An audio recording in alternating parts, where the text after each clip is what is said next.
राजा when की कहानी भरेगु के नेतृत्व में महान ऋषि हमेशा सामान्य रूप से लोगों के कल्याण के बारे में सोचते थे। जब उन्होंने देखा कि राजा अंग की अनुपस्थिति में लोगों के हितों की रक्षा करने वाला कोई नहीं है, तो वे समझ गए कि शासक के बिना प्रजा स्वतंत्र और अनियमित हो जाएगी।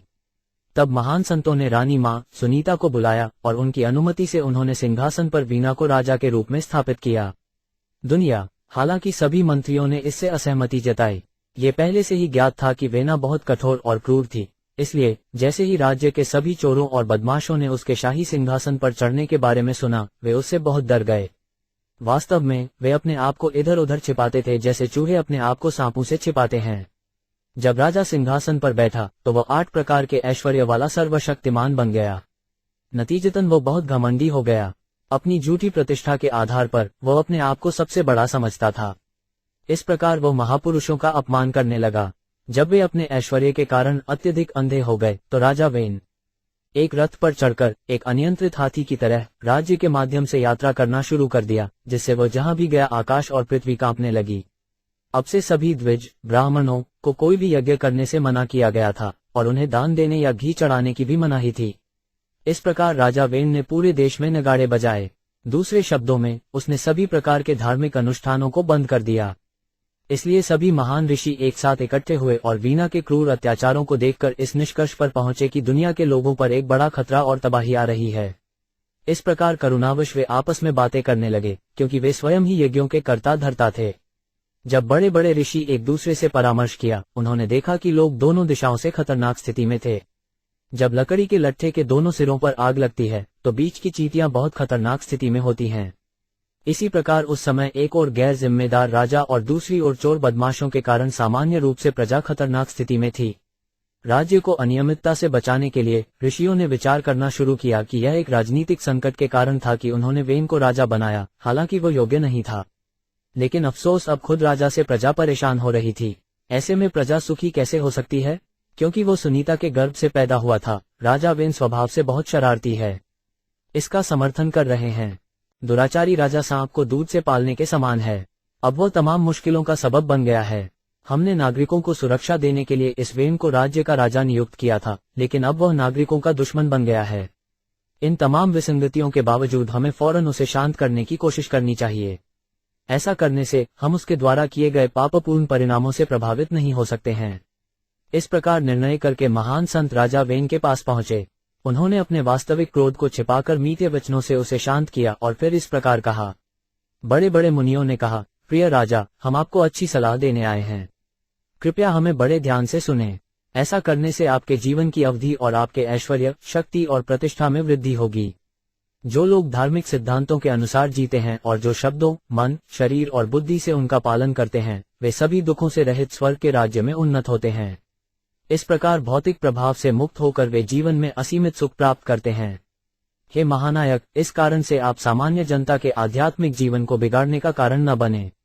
यदि आपकी गतिविधियों के कारण उनका आध्यात्मिक जीवन खराब हो जाता है तो आप निश्चित रूप से अपने ऐश्वर्यपूर्ण और शाही पद से नीचे गिर जाएंगे।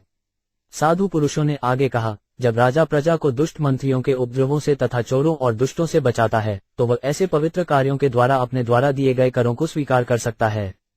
विषयों, इस प्रकार एक पवित्र राजा निश्चित रूप से इस संसार में और मृत्यु के बाद के जीवन में आनंद ले सकता है। प्रिय राजा, देवत्व के सर्वोच्च व्यक्तित्व प्रमुख देवताओं के साथ सभी ग्रहों में सभी बलिदानों के परिणामों के भोक्ता हैं।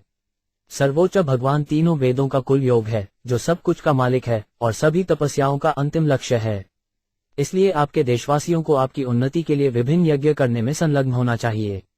वास्तव में आपको उन्हें हमेशा बलिदान की पेशकश की ओर निर्देशित करना चाहिए। राजा वेन ने उत्तर दिया, आप बिल्कुल भी अनुभवी नहीं हैं। ये बहुत ही खेदजनक है कि आप कुछ ऐसा रख रहे हैं जो धार्मिक नहीं है और इसे धार्मिक के रूप में स्वीकार कर रहे हैं। दरअसल मुझे लगता है कि आप अपने असली पति को छोड़ रही हैं, जो आपका पालन पोषण करता है और पूजा करने के लिए किसी प्रेमी की तलाश कर रहा है। जो घोर अज्ञान के कारण राजा की पूजा नहीं करते हैं, जो वास्तव में पूर्ण पुरुषोत्तम भगवान हैं, वे न तो इस लोक में और न ही मृत्यु के बाद के संसार में सुख का अनुभव करते हैं। आप देवताओं के प्रति इतने समर्पित हैं, लेकिन वे कौन हैं? वास्तव में इन देवताओं के प्रति आपका स्नेह ठीक उसी तरह है जैसे एक अपवित्र महिला का स्नेह जो अपने वैवाहिक जीवन की उपेक्षा करती है और अपना सारा ध्यान अपने प्रेमी पर लगाती है। भगवान विष्णु, भगवान ब्रह्मा, भगवान शिव, भगवान इंद्र, वायु, वायु के स्वामी, यम, मृत्यु के अधीक्षक, सूर्य देवता, वर्षा निदेशक, कुबेर, कोषाध्यक्ष, चंद्रमा देवता, पृथ्वी के प्रमुख देवता, अग्नि, अग्नि देवता, वरुण, जल के स्वामी, और सभी अन्य जो आशीर्वाद देने या श्राप देने के लिए महान और सक्षम हैं, वे सभी राजा के शरीर में रहते हैं। इस कारण से राजा को सभी देवताओं के जलाशय के रूप में जाना जाता है, जो राजा के शरीर के अंग हैं। राजा वेन ने आगे कहा, इस कारण हे ब्राह्मणों, तुम्हें मुझसे ईर्ष्या करना छोड़ देना चाहिए और अपने कर्मकांडों के द्वारा तुम्हें मेरी पूजा करनी चाहिए और मुझे सभी साज सज्जा प्रदान करनी चाहिए। यदि तुम बुद्धिमान हो तो तुम्हें ये जान लेना चाहिए कि मुझसे श्रेष्ठ कोई व्यक्तित्व नहीं है जो समस्त यज्ञों की प्रथम आहुति स्वीकार कर सके। महान ऋषि मैत्रेय ने आगे कहा, इस प्रकार राजा, जो अपने पापी जीवन और सही रास्ते से विचलित होने के कारण मूर्ख बन गया वास्तव में सभी सौभाग्य से वंचित। वो महान ऋषियों के अनुरोध को स्वीकार नहीं कर सका, जिसे ऋषियों ने बड़े सम्मान के साथ उसके सामने रखा, और इसलिए उसकी निंदा की गई। मूर्ख राजा, जो अपने आप को बहुत विद्वान समझता था, ने इस प्रकार बड़े बड़े ऋषियों का अपमान किया और राजा की बातों से ऋषियों का दिल टूट गया, उस पर बहुत क्रोधित हुए। सभी बड़े बड़े साधु संत फौरन चिल्ला उठे, इसे मार डालो, उसे मार दो, वो सबसे भयानक पापी व्यक्ति है। यदि वो जीवित रहता है तो वह निश्चित ही क्षण भर में सारे संसार को भस्म कर देगा। इस प्रकार बड़े बड़े मुनियों ने अपना गुप्त क्रोध प्रकट करते हुए तुरंत राजा को मारने का निश्चय किया। भगवान के परम व्यक्तित्व के खिलाफ अपनी निंदा के कारण राजा वेन पहले से ही मृत के समान था। इस प्रकार बिना किसी का उपयोग किए अस्त्र शस्त्र ऋषियों ने राजा वेन को केवल ऊंची ऊंची बातों से मार डाला। सभी ऋषियों के अपने अपने आश्रम में लौटने के बाद राजा वेन की माता सुनीता अपने पुत्र की मृत्यु के कारण बहुत दुखी हुई। उसने अपने बेटे के मृत शरीर को कुछ सामग्रियों के प्रयोग और मंत्र योग का जाप करके संरक्षित करने का फैसला किया। एक बार की बात है, वही साधु व्यक्ति सरस्वती नदी में स्नान करने के बाद यज्ञ में आहुति देकर अपने दैनिक कर्तव्यों का निर्वाह करने लगे। इसके बाद वे नदी के तट पर बैठकर दिव्य पुरुष और उनकी लीलाओं के बारे में चर्चा करने लगे। उन दिनों में कई तरह की गड़बड़ी हुई थी, देश जो समाज में दहशत पैदा कर रहा था। इसलिए सभी मुनि आपस में बात करने लगे, चूंकि राजा मर चुका है और दुनिया में कोई रक्षक नहीं है, इसलिए दुष्टों और चोरों के कारण सामान्य लोगों पर दुर्भाग्य आ सकता है। महान ऋषियों ने ये सोचना शुरू किया कि यद्यपि एक ब्राह्मण शांत और निष्पक्ष है क्योंकि वह सभी के लिए समान है, फिर भी यह उसका कर्तव्य नहीं है कि वो गरीब मनुष्यों की उपेक्षा करे। ऐसी उपेक्षा से ब्राह्मण की आध्यात्मिक शक्ति उसी प्रकार क्षीण हो जाती है जैसे फटे घड़े में रखा जल रिसकर निकल जाता है। ऋषियों ने फैसला किया कि संत राजा अंक के परिवार के वंश को नहीं रोका जाना चाहिए, क्योंकि इस परिवार में वीर्य बहुत शक्तिशाली था और बच्चे भगवान के भक्त बनने के इच्छुक थे। साधु महात्माओं ने निर्णय करके राजा वेन के मृत शरीर की जंघाओं को बड़ी शक्ति से और एक विशेष विधि से मत डाला। इस मंथन के फलस्वरूप राजा वेन के शरीर से एक बौने व्यक्ति का जन्म हुआ। राजा वेन की जंघाओं से उत्पन्न इस व्यक्ति का नाम बाहुक था और उसका वर्ण कौवे के समान काला था।